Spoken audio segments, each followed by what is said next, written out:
Shut up and sit down.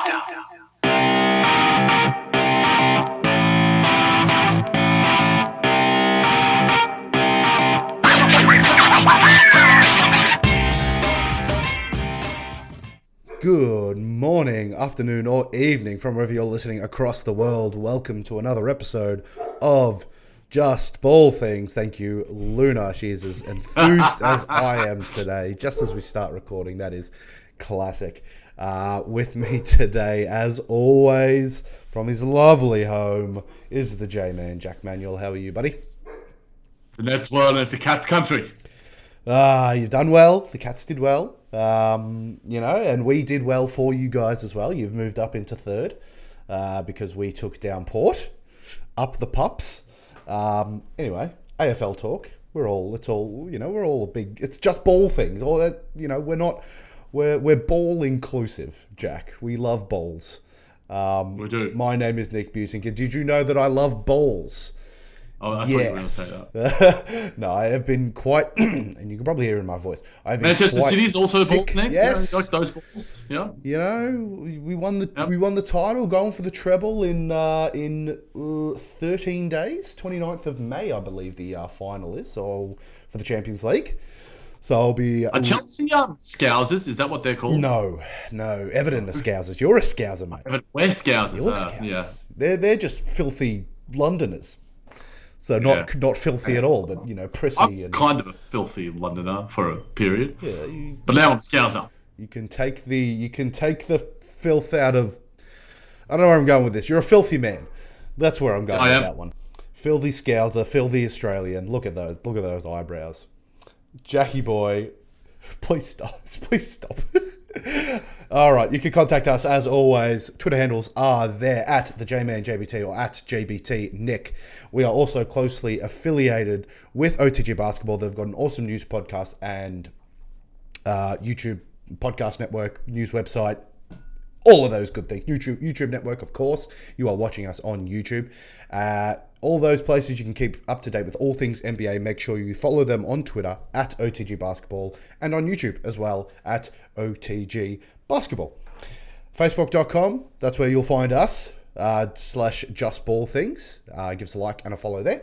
And jbtpodcast at gmail.com if you would like to email the show. Jack, we got an email this week, but it was advertising. So I promptly threw it in the bin. But the emails are still open, guys. That just proves that it still works. Yeah, that's right. All right, mate. We'll start here.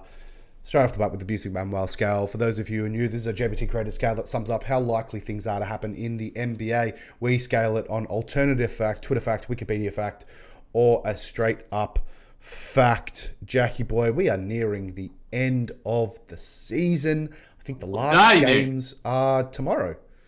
They are. Yeah. Yep. So 71 games down, 1 to go. And then, the playoffs. I am excited. My work is getting to real crunch time right now. It is a bad time for the playoffs to start. But that's fine. That's my own personal hang-ups.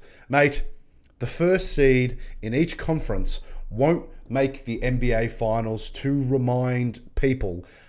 Actually, Jack, are these set in stone? Will tomorrow's games affect anything? I don't know. They won't. Not the first seeds, I don't think. No. I think it's Utah and Philadelphia both have those spots clinched. I don't think Utah or the Brooklyn Nets or Milwaukee, for that matter, can overtake them. So we're talking about Utah and Philly here. Mm-hmm. Now, let's stick to the East to start things off. The Philadelphia 76ers are going to should have a smooth route to the Eastern Conference Finals. A first round matchup, maybe against the Wizards, maybe against the Hornets, maybe against the Pacers or one of these teams. Not necessarily a world beater. I hope it's the Wizards. I think that'll be a lot of fun. I think that will probably produce the best first round matchup. But you would expect the Sixers to get through that one with relative ease. Mm-hmm. Second round matchup is going to be against the Knicks, Hawks, or Heat. One of those three teams. Yeah. Again, I hope it's the Heat because I think they will. I don't know. Am I confusing it's two, they play 4v5. 4-5. Yeah, so it's Knicks, Hawks. That's set as well, unless the Hawks go above the Knicks. So Knicks or Hawks. Oh yeah, okay. Whether it's 4 or 5 or 5 or 4, yeah, you're right. Knicks or Hawks. Knicks or Hawks, and again, I don't think I think neither of those teams is going to really frighten the Sixers in any stretch of the imagination. But it's going to be the Eastern Conference Finals where they come up against the Brooklyn Nets or the Milwaukee Bucks. You expect both of those teams to, or one of those two teams to be there. Don't you discount the Heat? I'm discounting the Celtics, but don't you discount the Heat? The NBA champions, mate. They've got a lot to prove. Look, if whoever versus the Heat in that first round, I certainly hope it's not the Brooklyn Nets. I hope it is the Milwaukee Bucks. We did see, obviously, the Bucks, beat them with relative ease today, but, the Heat had a couple of players out and they were sort of taking it easy a little bit there. And, Udonis Haslem, you give him 2 minutes and he's going to make a goddamn impact. You give me and Nick 2 minutes and we're going to make a goddamn impact in many, many ways, whether it's on the podcast or other forms.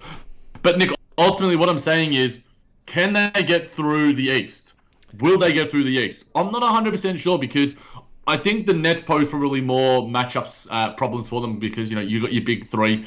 And I think the lack of depth and the lack of offense for them could be somewhat of a problem. Look, I like Tobias Harris, but I'm not sure what he's going to do in the postseason. I do like Joel Embiid, and I'd be an absolute goddamn force as well. And Ben Simmons, I probably have the biggest questions on in terms of his offense. Don't have any questions about his defense, defensive player of the year caliber player. So I think that is where the confidence doesn't necessarily lie. Can they get through the Eastern Conference Finals? And we'll get to the Nets in a little bit. And the Bucks, I think the Bucks are getting slept on somewhat. I'm worried about the Milwaukee Bucks as a Nets fan. A couple of weeks ago, I was sort of saying, the thing I'm most worried about is the Brooklyn Nets' health. I'm starting to worry about this Milwaukee Bucks team because they're looking in decent form. Their offense looks quite crispy. Funnily enough, it's their defense that doesn't look as good. They're planning for things and sort of doing things similar to what the Brooklyn Nets do with their switching style of defense. But the Nets, funnily enough, are better at that scheme. The Brooklyn Nets aren't a better defensive team. They are a better switching team, whereas the Bucks almost get lost a little bit. And I think whether it's a communication thing, whether it's the fact that they've been sort of interspersing it and not doing it as consistently as the Brooklyn Nets have, that's something where I think you can get caught out. If you switching consistently, and you aren't switching with crispiness, with engagement, and quickness, you can catch out a team. So look, that's a mild worry for the Milwaukee Bucks. But Drew Holiday has been goddamn incredible. Chris Middleton is ever reliable. And I think this is the time where we could see Giannis finally step up and make a name for himself in the postseason.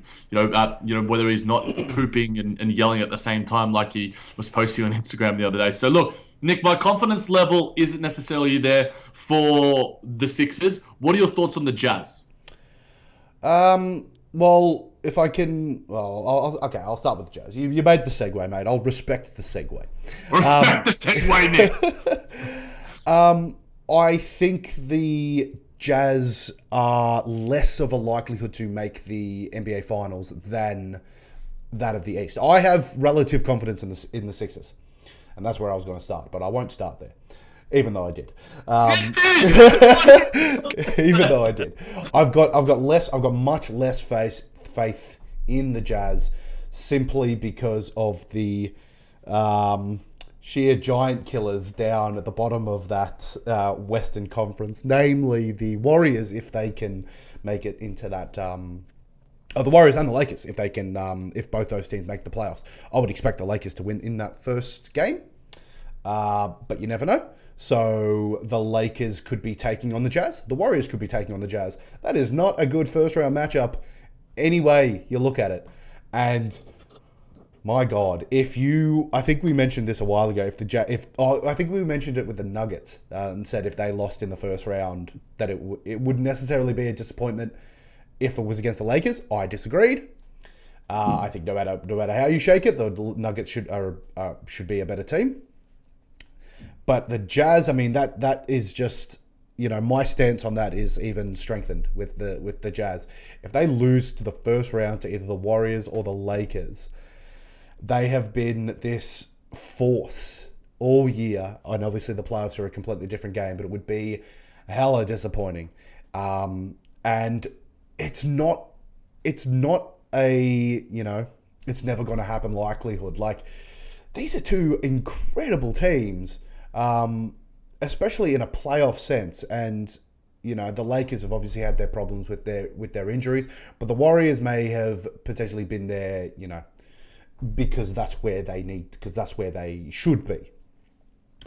That being said, like I said, across a 7-game series, when you've got a player like Stephen Curry, you just don't back that. You don't not back that sort of talent. That's the only thing, Nick, in terms of the comparison points we're making, I guess, across the East and the West, is the fact that the Golden State Warriors are a pretty poor team outside of, their top 3 guys. And you're right. The burden on Stephen Curry is going to be insane. And, could they pull off a We Believe Warriors like they did in 2011 to take down the Dallas Mavericks? Look, a decade later, it could happen. I'm not saying that it couldn't, because you're not doubting Stephen Curry and his brilliance. We'll get to some All-NBA teams later, and he is definitely on them. A little bit of spoiler alert. So I'm with you a little bit, but if they get the Lakers, they could get knocked. They're really, really likely to get knocked down in the first round.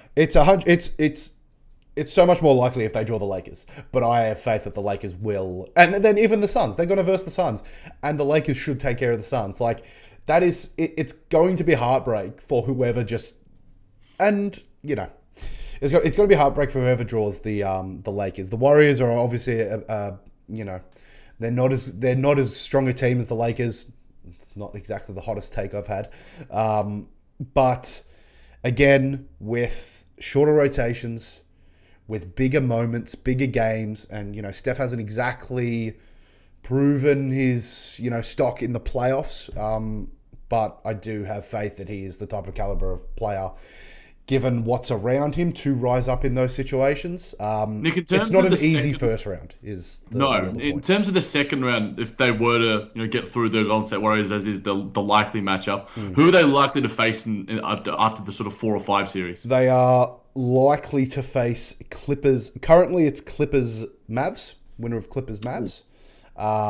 The Nuggets and the Clippers currently are even. So that's not a good matchup. Games, neither of those teams are a good matchup for the Jazz in my eyes at all. So it'll be either the Mavs, Clippers, or Nuggets, which you obviously want to probably verse the Mavs, but you want to verse Luka? It's the playoffs. You've got to be versing good teams. It's like, no matter how you shake it, you've got to be versing good teams. Maybe you want to verse the Clippers again. Maybe you want a Kawhi Leonard and a Paul George to choke in your second round. Which, hopefully, hope to God that does not happen. Although it would be funny. It would be hilarious. Rank those 3 teams for me, Nick, in terms of who you would like to face the most or the least, whichever way you want to go about it. It's pretty much in order of the standings. You'd obviously want to verse them. I would want to verse the Mavericks first. Again, they do have Luka, but I do believe that the Jazz, the Mavericks are the worst built teams of those 3. Luka is obviously not the worst sort of superstar of those, although if you're counting Kawhi Leonard and Jokic, maybe he is. But if it's the Nuggets, that would be incredibly bad.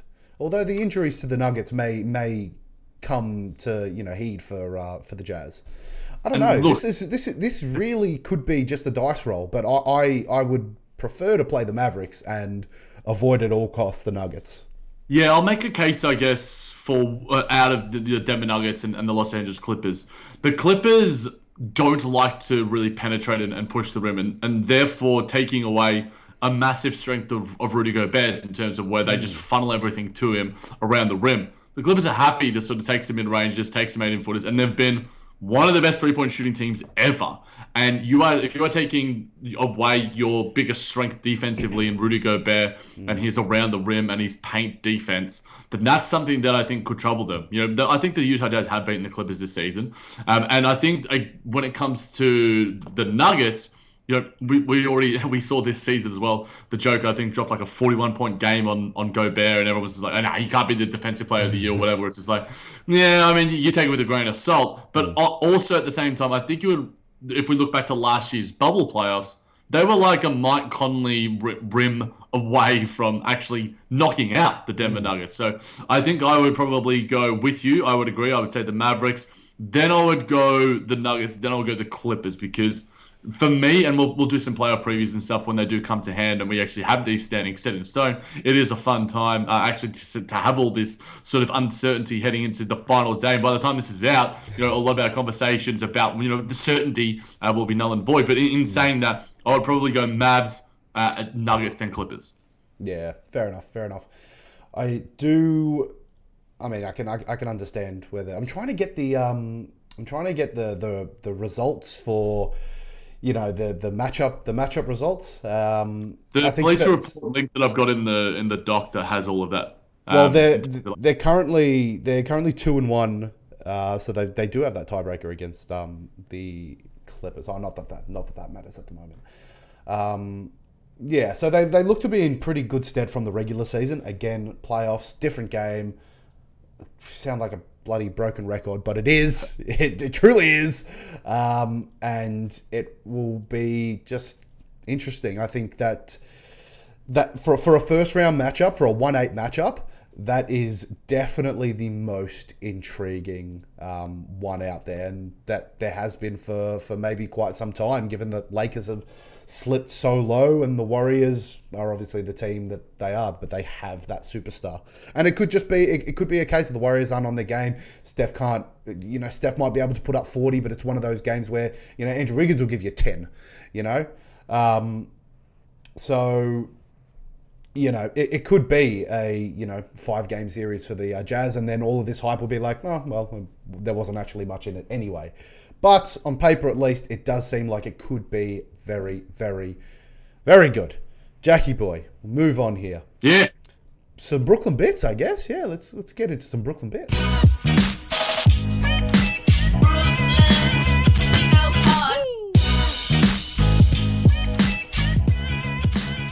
Yes, Jackie boy. We love a good dance here on JBT, especially when the tunes are as fire as that one. Brooklyn's big three are ready. Speaking of fire, ooh, there's a segue. Are ready to fire in the playoffs. Jackie boy, give me your rundown on the Nets. Today, Nick, jumped on the Brooklyn bus, obviously, with Nick.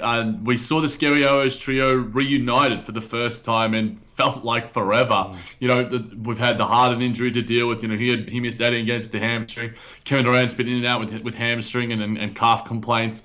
Kyrie Irving's had his injuries and also, some of his personal issues to deal with. But finally, we got it. And now I'll give you the stats, Nick, because everyone knew the stats before. It was 186 minutes. It was, the 8 games together. But now the update of the 7 games together, the updated stats, Nick, and this is by NBA.com. They're not necessarily out of this world. In fact, they're a little bit underwhelming.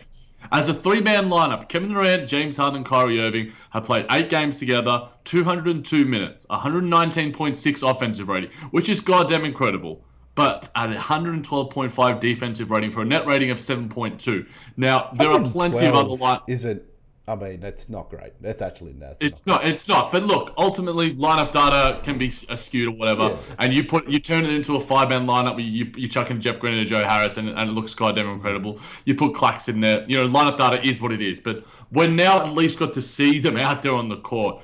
And the good thing was as well, Steve Nash was alluding to the fact that the big three, as well as Steve Nash, were watching film together before the game, and they're looking forward to having the week off to sort of get some practices together to continue watching film. It seems that this team has a real motivation and desire to keep improving, despite where they are at. The inconsistency. It's been an inconsistent season for everyone, and especially for the Brooklyn Nets, because there are so many questions about them where you cannot question the talent, but you can question the cohesion. You can question the chemistry, because ultimately 202 minutes and 8 games in a 72-game season is not a lot of time at all. I personally back the talent in, and as well as Joe Harris will hopefully come back in the first round early on. He's been out with a gluteal strain, so I think it's all going to work out fine, Nick, because it's talent. It's 3 of the best players that we've seen grace the court. But at the same time, today wasn't the best sign. Kevin Durant had probably his worst game as a Brooklyn there. James Harden took like 4 shots. Kyrie Irving was great, and he continues to be great, which is why, again, hint All-NBA will be coming up in a little bit. I think they're going to be fine, Nick. I think they'll use the first round as a way, whether it's against the Celtics, the Hornets, or another team, to get a little bit of chemistry and to work out some kinks. And, Steve Nash can work out the lineups and such. But ultimately, it's the talent. And I think that the talent will work itself out. And I think that ultimately as well, because you have three now, you can stagger lineups so beautifully where they are all out there on the court. Whereas, the Lakers with Anthony Davis and LeBron James, the Los Angeles Clippers with Kawhi Leonard and Paul George, all these teams that have duo superstars don't have the luxury of always keeping one of the 10 to 15 best players on the court at all times, and that's more likely to be James Harden because his chemistry with Claxton, Bruce Brown, Joe Harris, and the second unit, and his ability to just facilitate and show durability to play 42 minutes and not break a sweat. I'm really, really confident in that because I've seen that this season as well. I haven't seen it all together, and when we have seen it together, there's just a dominance, and I think that. But look, there will be teams that will be able to scout for them. And again, in the East, the Sixers and the Bucks are probably the best matchup for them because they just have great athleticism and defensive prowess. But at the same time, good offense beats good defense. I hate to be reductive, but that's just how the game works. And especially this season, we've sort of seen there's been a high level of offense that we haven't seen ever in terms of the efficiency, in terms of the execution. And I think that we might see the anomaly that is the Brooklyn Nets with their, bottom 5 worst defense and one of the 5 best offenses ever actually change the trajectory of winning. It was the Detroit Pistons in seasons past with Chauncey Billups and Ben Wallace and those guys sort of go, you know what? We're going to just win it on defense. Well, the Brooklyn Nets are going to be the polar opposite, it seems, if they do happen to win the championship. Because, look, Kevin Durant's been playing a little bit better defense as well, and Clax has been great, and Blake Griffin's been okay as well. So it's not like they can't play defense. They can do it enough. But ultimately, focusing on the big three, I think it's going to be fine, Nick, because ultimately these guys are incredibly, incredibly intelligent, some of the smartest players ever. They've got enough lineups and actions out there. The fact that they're watching the tape, also motivates me and fills me with good things. It's just like, you know what? They want to sort of see where they can get each other looks, where they can find actions, where they can screen.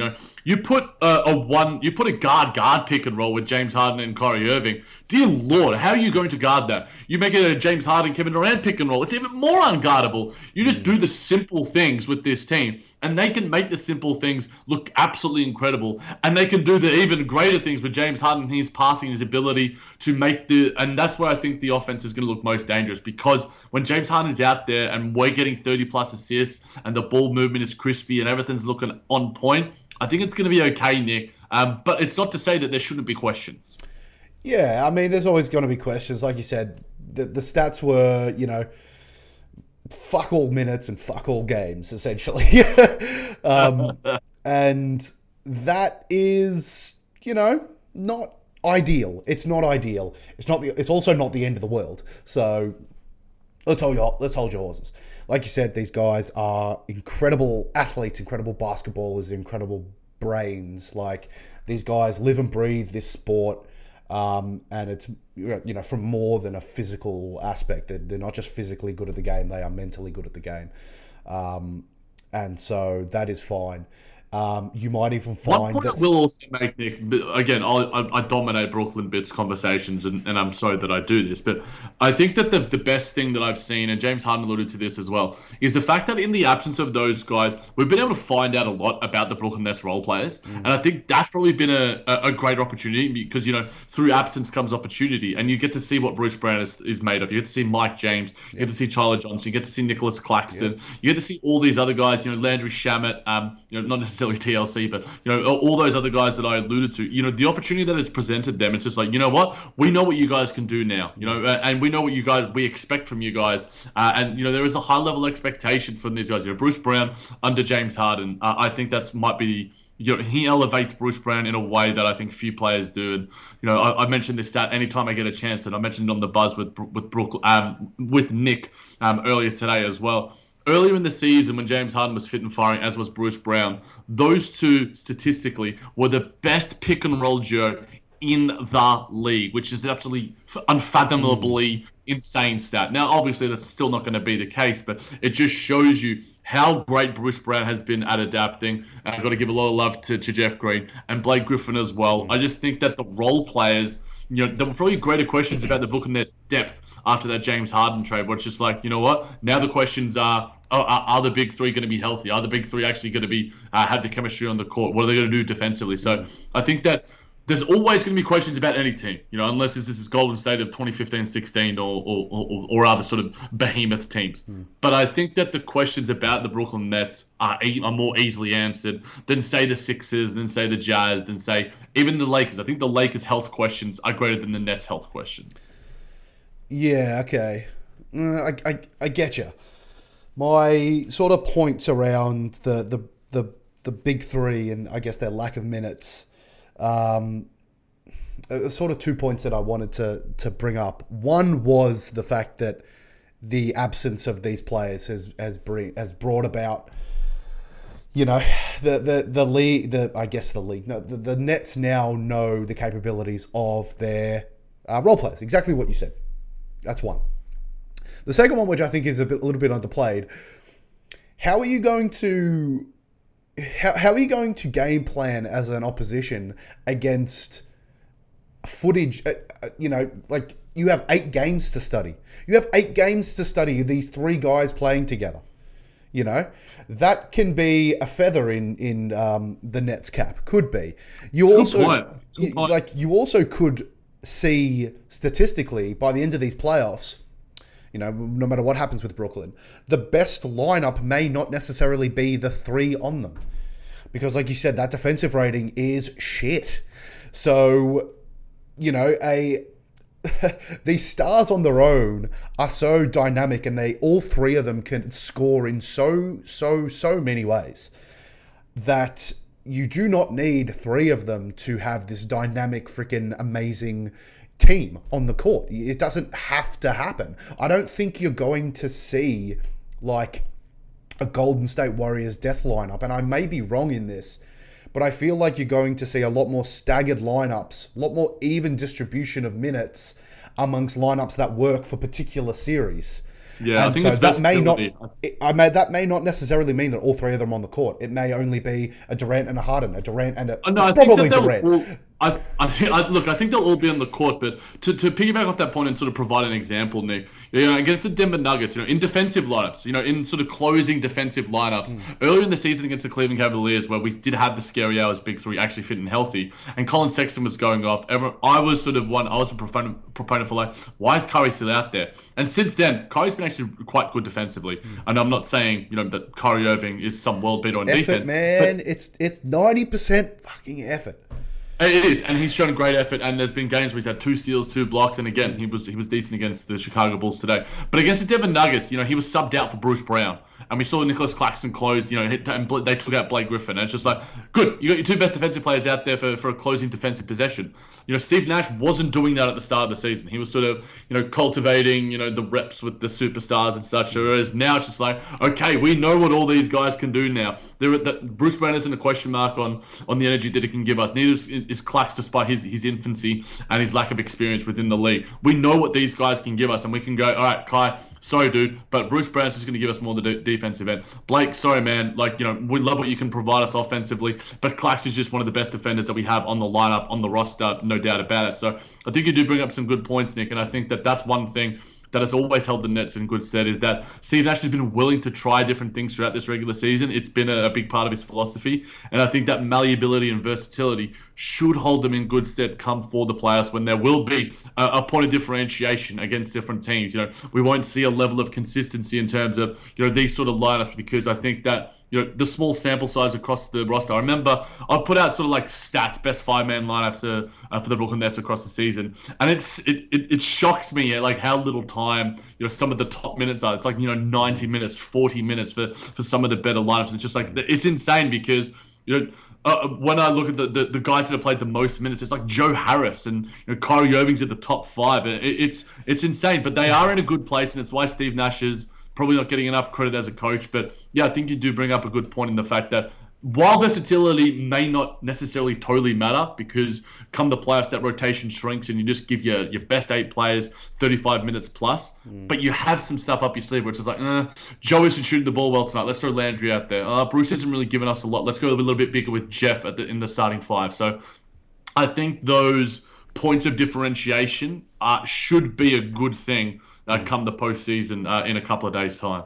Lovely, Jack. Final thoughts. So, where are you rating this one? Brooklyn's big three are ready to fire in the playoffs. Any of the things of the scale yet. It seems to me that we've gone back into the season 1 days where we just completely forget about everything on our scale. Ready to fire in the playoffs. Give this a strong wiki. I'm going to give it a stricky. A good old stricky. Yeah, I'm with you. I think we sort of mirrored each other's sentiments on that one. Jack, some Wizards woes. Let's bring it on. The Washington Wizards is making noise. I drank some bleach all the way down to the blue, and now I'm starting to feel like Harry Potter. Good stuff, Jack. Boy, this isn't really a woeful topic, although it could be, depending on your answer. Russell Westbrook's breaking of the all-time triple-double record is meaningless. Jack, Nick, why is this an alternative fact? Yeah, look. I was trying to be a little bit clickbaity with you, trying to shock you a little bit with the doc. It's just like, why is this guy my co-host? Look, I have to throw the spanner in the works where it's either like a completely fact or a complete alternative fact. But I think that I'm not sure. You probably did see the video, Nick, where it was just like a couple of years ago, it might have been 5-10 years ago, where they were asking all these NBA players about Oscar Robinson's record for the triple doubles. It was like LeBron James, Jason Kidd, Magic Johnson, all these sort of people. It's like, no, it's not going to be broken. There's no way it's going to be broken. And then we see like 10 years later, Russell Westbrook, and he's going to get to like 200 to 250 by the time he retires. And look, this is absolute alternative fact, Nick. I think that there's been times this year, and there's been times in seasons past where both of us have had our issues with Russell Westbrook. But I think as I've matured, as I've hit my 30s and getting to be a bit of an older man, it's just like, look, at this point in time, I'm just loving it. I'm just loving what Russell Westbrook brings to this game as a unique individual force. He's going to go down as one of the greatest players ever historically for what he does. When he was drafted, Nick, this guy wasn't a point guard. He was not a point guard. He was like a faux point guard shooting guard. And now he's getting like 24 assist nights. He's just he's the best guard rebounder we have ever seen. His unique abilities, his unique athleticism, his unique skill set. We're lucky that Russell Westbrook has been able to stick around for so long. And he's doing this as well, I respect it even more, in his 30s, Nick. 100%. This is, all of these triple doubles have really come like quite late in his career. And that might be telling of something, maybe not so nice, but it's almost like this guy's he's cracked the code. Like this triple double was this elusive, thing, and it's just like, well, it took him a couple of seasons to really figure him out, and now it's just like triple double every game, and it's nothing now. It's such a weird. A weird relationship that we now have with the triple double, because he is destigmatized it, and thus it sort of lost its shine, allure. Yeah, for sure. And I'm not saying that as a bad thing. I'm saying that he has done so much of the impossible that it has now become just whatever, But again, you sort of lose sight of that, because if everyone could do it, why doesn't? And and didn't Russell Westbrook say that himself? Exactly. That was one of his quotes. It was so easy. Why doesn't everyone do it? And I'm not saying that if you went to the coach and said, "Hey, I want to start taking all the rebounds now," you have to then go and still do those things. You have to still out rebound.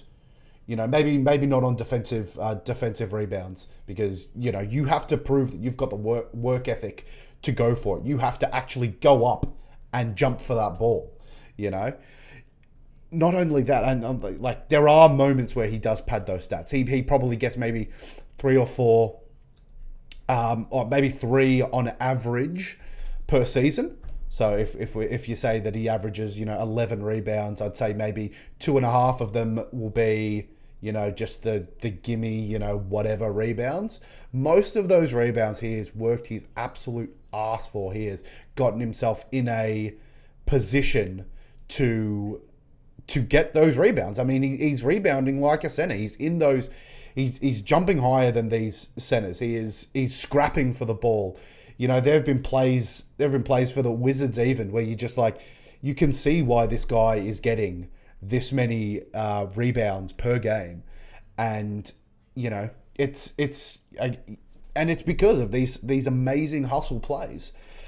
You could even say the same thing for the assists. You know, little shitty handoffs to 3-point shooters, technically assists, but then you get these assists during the game, and that's the gap. You know, when a guard averages maybe six assists per game, and who aren't really passers, you would say, yeah, their passing game's improved, but a lot of those may be handoffs to 3-point shooters. A 3-point shooter, obviously, massive these days. A driving kick, you know, but the gap between 6 and 11 is this gap between, like, these are the really elite rebounds. These are the really elite assists. And he's doing it in all three fucking categories, Jack. It's incredible. I was the first one to belittle the difference between Harden's 8 rebounds and Russell Westbrook's 10.5 rebounds in his MVP year. Seeing this firsthand now, that difference of 2 rebounds, they are these hustle plays at the end of games. They are these ones where he just jumps that little bit higher, where he's positioned himself that one little iota better to get those rebounds. And it is, I mean, it's a thing to behold. It's definitely not worth. This is the most alternative fact ever. The guy has done the impossible, and I mean, I thought it. It's just one of those records that you thought that was going to stand the test of time, and here we are, and it hasn't.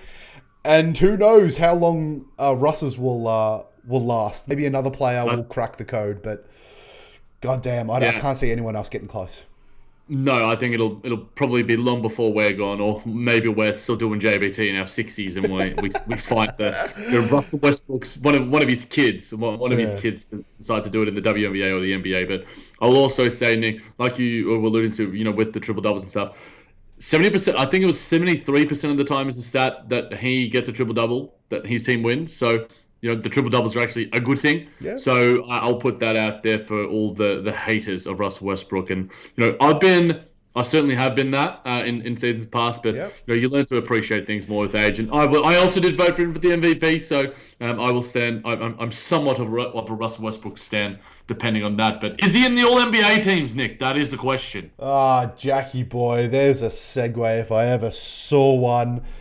Let's talk All NBA. And we will get to the third teams, or maybe the second teams, or wherever you want to put Russell Westbrook. Just get him up for the people that have been good enough to watch this on YouTube, Nick, and you know, we can sort of compare the pair and show a couple little snubskis here or there. But ultimately, so I'm putting our teams on the screen. Is that what's happening, Jack?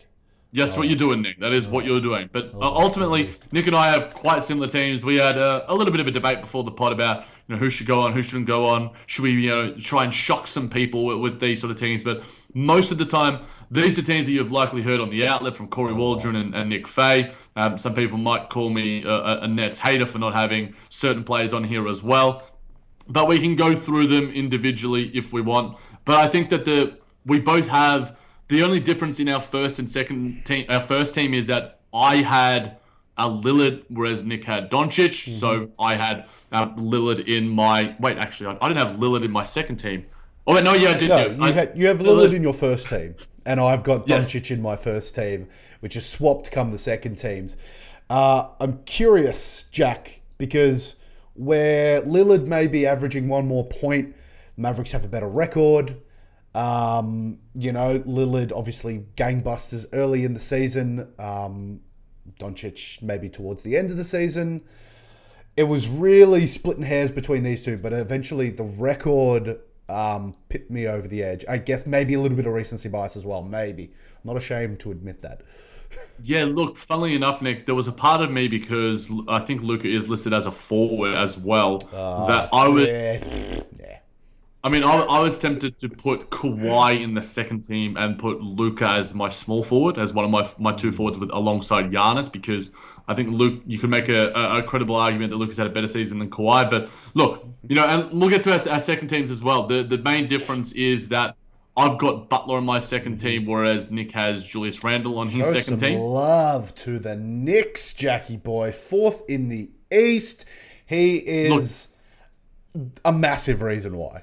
He is and probably the reason why. Exactly. He has been Jokic light in a lot of respects, but to have him on the second team, look, I think that if you prefer guys who have been more available, more durable, I think he leads the league in minutes, if I'm not mistaken. 69 games played out of 72, Jackie. I mean, probably will play tomorrow. I'm not sure if the Knicks are scheduled for tomorrow, so that may be 70 games when it's all said and done. So look, I mean, I said this to you off mic, and I'll say it here as well. I value when it comes to All-NBA, not necessarily availability as much as I do when doing other awards like the MVP. I value individual brilliance and individual, what you do. If you play, around 45 games in this 72-game season, so what are you doing when you're out there? And for me, Jimmy Butler, when he's been out there, and Zach Lowe and some other smarter people than I have said, the advanced analytics are crazy for Jimmy Butler. And when he plays for the Miami Heat, they are the team that they were last year with him. The NBA Finals level team with Jimmy Butler, and that's still him with him not shooting the three ball at a modicum of decency at all. So for me, I just think Jimmy Butler's 25% rounded up, Jack. That's being generous for Butler from three. And I think that's it just shows you that you don't have to despite the fact that the value on the three ball is greater than ever, and it's part of the reason why Julius Randle has improved too. Yep. I just think that Jimmy, if you're putting the guys up against the wall, and that's sort of how I do this thing a little bit as well when it comes to All NBA. I want to try and pick the 15 best players and reward the guys. If I were to do the top 50 for OTG, I generally just go by guys who I think are better, and I think Jimmy Butler's better than Julius Randle. I don't have any stats to back this up, but I'm sure it's not, it doesn't boggle the mind when I say that Jimmy Butler seriously impacts winning on that Heat team. They seriously missed him when he's out, and that's the sort of stats that I didn't come prepared with. The sort of win-loss of him. Those are the stats we didn't have access to, Nick. Someone wants to pay for second spectrum. There you go. For Nick and I, and get some fans and OTG basketball. And hit me up in the DMs at the J-Man JBT. But, Julius Randle has had 14 games over 30 points, and 3 of them over 40. I think he had a 49-pointer or something like that recently. Which, I look at those games, and it's easy to look at those in isolation and be like, oh, this guy's amazing. And he is. He's a great player. I mean, that's why he's in my second team. Averaging 24 points across 69 games. He's with the 10 rebounds as well. Double stuff. Shooting impeccably well. 41% from 3, 80 from the free throw line. I think this was an easy choice. I didn't really have to. There wasn't much of an internal battle between, Butler and Randle.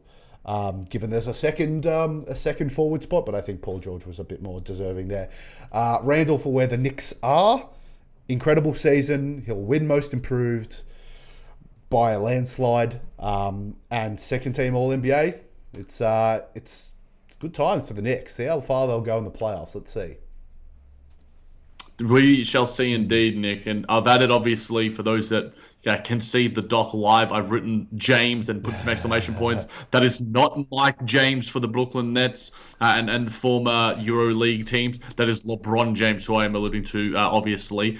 Nick, you don't have the king, LeBron James, on your All-NBA team. It hurt me, Jack. I don't have the incumbent king and, the NBA darling and the ratings king himself, Zion Williamson, the future king, on the team either. So it's a nice little differentiation point we've sort of taken here.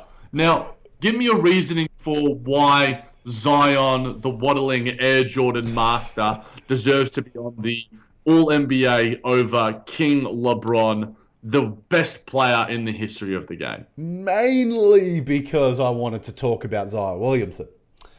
Now, this is playing last year, the season before. Like, what are we talking about? And for those that haven't listened to those arguments, making sure you're checking out season 3 and season 4 of JBT. This is a running joke. I'm sure that everyone will go back and listen to the archives of JBT. We're that riveting. Jack, I omitted LeBron James from my All-NBA teams, and it hurt me tremendously. The guy has missed just a little bit too many games. He's played 43 so far. Again, he was good against the Pacers and Karis LeVert's a bunch of G Leaguers. Yeah, I mean that's what I mean. Like, it's enough games to. I mean, it's just. I mean, I guess it's just below half, isn't it? It's just above half. It's just above half the games he's missed. So he's played more than half the games. My brain's all over the place. He's played more than half. He played 45. He's going to play like 44, 40, that's right, 72. Right. Which, he's missed enough for this to be the separator. Obviously, when he was playing, he was in MVP. He was in MVP talks. The Lakers were flying. And then he gets hurt. The Lakers fall to shit, which is, even a bigger exclamation point on his impact on that team. But I just want to talk about Zion Williamson's second year against, for a not very good Pelicans team, let's be honest. But the guy's averaging 27 points a year. If this isn't the quietest 27 points per year in the history of ever, then I don't know. The guy's like 8th or something and that's probably why it is. He's 27 points a game. He's like 8th on the scoring leaderboard or something like that. He's 9th. He's 9th, Jack, which is insane. And again, the Pelicans haven't been good. Whether this pick actually eventuates, probably won't. But I just want to talk about this guy because he's averaging 61% from the field, which is, that is a stat that everyone sort of knows. His PER's at 27 right now, which is insane. The guy is playing incredibly efficient basketball.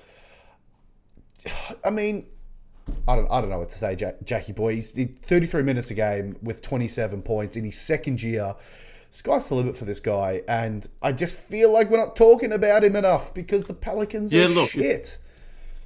That's for me, Nick. That's the segue. That segues nicely into why I probably chose LeBron over him because he, the impact on winning and all those sort of things. How much do you sort of take that into account? It's sort of we've sort of seen what our reasoning is for these teams. I value individual signal brilliance and impact on winning. Jimmy Butler and LeBron James. Emphasize that in terms of where I had them on each team. Julius Randle obviously is what it is, but his numbers, like you alluded to, are quite good. But to me, it's just like who is the best player? And look, LeBron is. And again, it just goes back to it. And I'm not saying that Zion isn't an All-NBA worthy player. You can throw a guy, Devin Booker and Donovan Mitchell, on these teams as well. To not have Kyrie Irving to me is a crime, and I think there will be people who don't have him.